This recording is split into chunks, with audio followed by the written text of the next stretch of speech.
अक्सर लोगों को कन्फ्यूजन होता है, पेशेंट्स विजिट करते हैं तो उनका क्या सवाल होता है, हमारी किडनी में दर्द हो रहा है। बट एक्चुअल में हमें समझना ज़रूरी है कि जो लो बैक एक है और जो किडनी का पेन है वो कम्प्लीटली अपने आप में डिफरेंट है।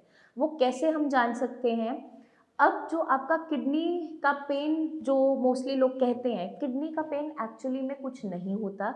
किडनी में अगर कोई भी परेशानी बन रही है, चाहे आपका स्टोन बन रहा है या वहाँ पर किडनी का साइज एनलार्ज हो गया है, तो किडनी क्या करती है, वो एक रेफर्ड पेन देती है, मतलब कि किडनी की साइड पे दर्द नहीं होगा। अब आपकी किडनीज कहाँ प्रेजेंट है, वो रेट्रोपेरिटोनियल ऑर्गन है, आपकी बैक पे प्रेजेंट है, फ्लैंक रीजन में, आपकी जस्ट रिब्स की बैक साइड पे।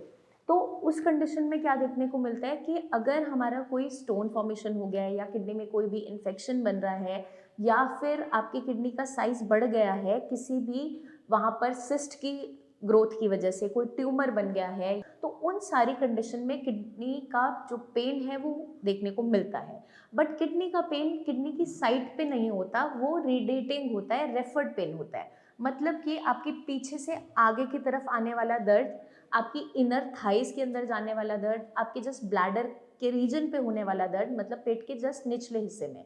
तो ये जो पेन होता है ये या तो बहुत डल इन नेचर हो सकता है या बहुत सिवियर होगा, कांस्टेंट बना रहता है, ऑन एंड ऑफ। कोई भी दवाई खाओगे उससे आसानी से एकदम से जाता नहीं है। जब हम लो बैक एक की बात करते हैं, उसको होने के पीछे कई सारे कारण हैं। आपका बैड पोस्चर एक बहुत बड़ा रीज़न है। अगर हम कॉन्टिन्यूसली फॉरवर्ड बेंडिंग पोजीशन, जैसे कि मैं अभी बैठी हूँ, मोस्टली हमारा काम इसी तरीके का होता है, हम चेयर पे बैठे रहते हैं, फॉरवर्ड बेंडिंग, आप सिस्टम पे वर्क कर रहे हैं या कुछ लिख रहे हैं, तो उस कंडीशन में हमारे बैक मसल्स इन्वॉल्व रहते हैं और उनकी अगर हम स्ट्रेचिंग प्रॉपर तरीके से नहीं कर रहे हैं तो उस कंडीशन में आपको पेन बनना स्टार्ट हो जाता है। तो वो जो पेन होता है वो ऑन एंड ऑफ होता है। वो मस्कुलर इन नेचर भी हो सकता है, मांसपेशियों का भी हो सकता है, वो नसों का भी हो सकता है, वो हड्डी का दर्द भी हो सकता है। अब हम कैसे जानेंगे और डायग्नोज कर पाएंगे या डिफरेंशिएट कर पाएंगे कि वो दर्द किस नेचर का है? अगर आपको वहाँ पर छूने से, गर्माहट देने से आराम मिल रहा है, पोस्चर बदलने पे आराम मिल रहा है, तो वो मस्कुलर पेन है जो आपका मांसपेशियों में आगे ट्रैवल कर गया है बैक में। अगर आपको वहाँ दबाने पर दर्द बढ़ रहा है तो वो एक बोन पेन है, हड्डियों का दर्द है। तो ये जो पेन है ये आपका, कुछ भी आप पेन किलर लेते हैं, सिकाई करते हैं, मालिश करते हैं तो ये चला जाता है लेकिन दोबारा वापस आता है। और जो ये पेन है बैक से लेकर आपके आउटर थाइस, आपका नी रीजन, आपका टो, पैर तक भी जाता है, ये रेडिएटिंग इन नेचर होता है। जो ये पेन है ये आपका कई सारे कारण से हो सकता है। आपकी बॉडी में कैल्शियम की कमी है, विटामिन डी लो है, तो भी आपकी बॉडी में ये दर्द बनेगा। आपकी बॉडी में कोई इंजरी हुआ था, स्पाइन में कोई चोट लग गया, आप गिर गए, कमर में कोई फ्रैक्चर हुआ था, उसके कारण से भी पेन बन सकता है। आपका अगर न्यूट्रिशन प्रॉपर नहीं है, खाना पीना अच्छे से नहीं खा रहे हैं और आपकी बॉडी में मिनरल्स की, विटामिन्स की डेफिशिएंसीज बन रही है, तो भी ये पेन बनता है। तो ये डिफरेंट डिफरेंट नेचर का होता है। बट इस पेन में क्या होता है कि अगर हम लेट जाते हैं, रेस्ट कर लेते हैं, एक्सर्शन नहीं करते हैं, तो हमें आराम मिलना स्टार्ट होता है। वहीं जो किडनी का पेन हम बात कर रहे हैं, वो आपका अगर आप रेस्ट भी कर रहे हो तो आसानी से जाता नहीं है, वो कांस्टेंट बना रहता है।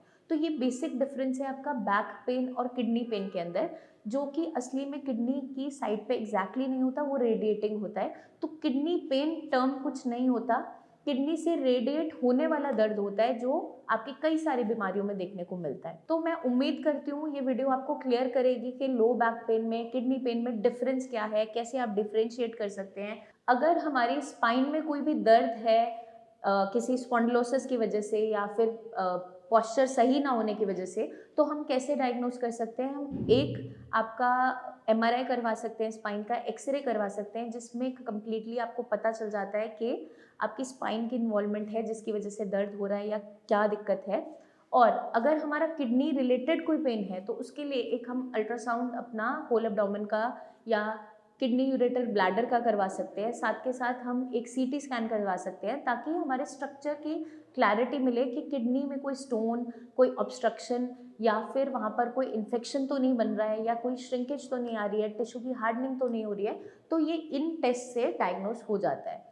अगर आप भी ऐसी कोई परेशानी से जूझ रहे हैं तो नीचे दिए हुए नंबर्स पे टीम ऑफ डॉक्टर्स से आप खुलकर बात कीजिए उन्हें एक्सप्लेन कीजिए अपने सिम्टम्स, वो आपका डायग्नोसिस बनाएंगे, आपको बताएंगे, या कोई टेस्ट आपको करवाने की ज़रूरत है तो वो भी रिकमेंड करेंगे।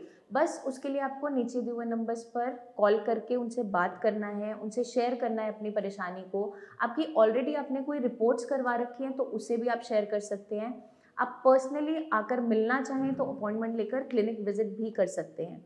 आपको कोई भी डाउट्स नहीं रखने हैं, क्योंकि ये छोटी-छोटी परेशानियाँ जो हमें लगता है इनिशियली हैं, आगे चलकर बड़ी बीमारी का रूप ले लेती हैं और क्रोनिक किडनी डिजीज़ तक भी कन्वर्ट हो जाती है, अगर हम इनिशियली इस पे ध्यान नहीं देते हैं तो। इसलिए डायग्नोसिस टाइम पे ज़रूरी है, डिफरेंशियल होना ज़रूरी है और बीमारी को समझना ज़रूरी है। मैं उम्मीद करती हूँ ये वीडियो आपको मदद करेगी इन सारी चीज़ों को जानने में। आपको कोई भी डाउट्स, क्वेश्चंस हो तो कमेंट करके ज़रूर पूछिए, ताकि हम आपके हर डाउट सॉल्यूशन लेकर आएँ, क्लैरिटी आपको दे सकें, ताकि आप अपनी बॉडी को, अपनी किडनीज़ को हेल्दी रख सकें। जल्दी मिलेंगे हम नेक्स्ट वीडियोज़ में, तब तक के लिए अपना खास ध्यान रखिए। Take care.